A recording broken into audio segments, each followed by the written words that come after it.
अगर आप चाहते हैं शिवांगी फिल्म्स का वीडियो सबसे पहले आप तक पहुंचे, तो लाल बटन दबाकर हमारे चैनल को सब्सक्राइब करें और बेल आइकन दबाना ना भूलें।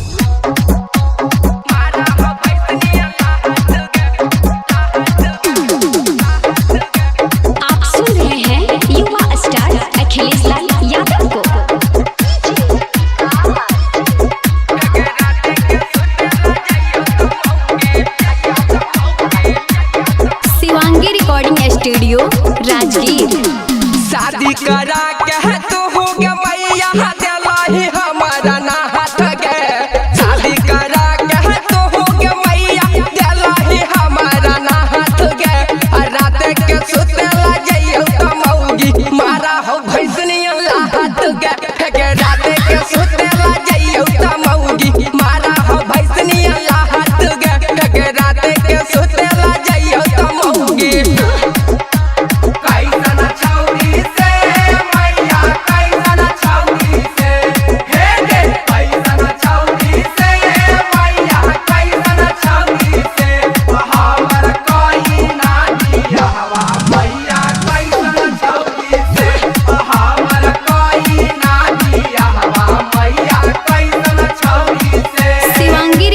स्टूडियो राजगीर। हालो बेहाल हो गेलौ गे मैया मानव नहीं हमर बात गे।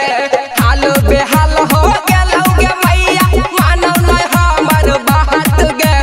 रात के सुतला जइयो कमौगी मारो हो भैसनिया हाथ गे। रात के सुतला जइयो कमौगी मारा हो भैसनिया हाथ गे। रात के सुतला जइयो कमौगी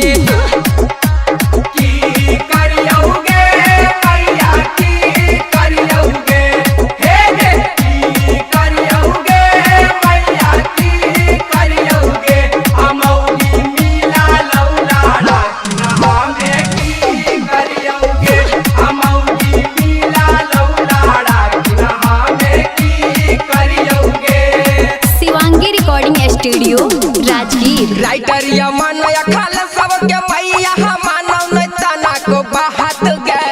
सोनू या मानया खाल सबके मैया मानव नहीं तना को बात गे।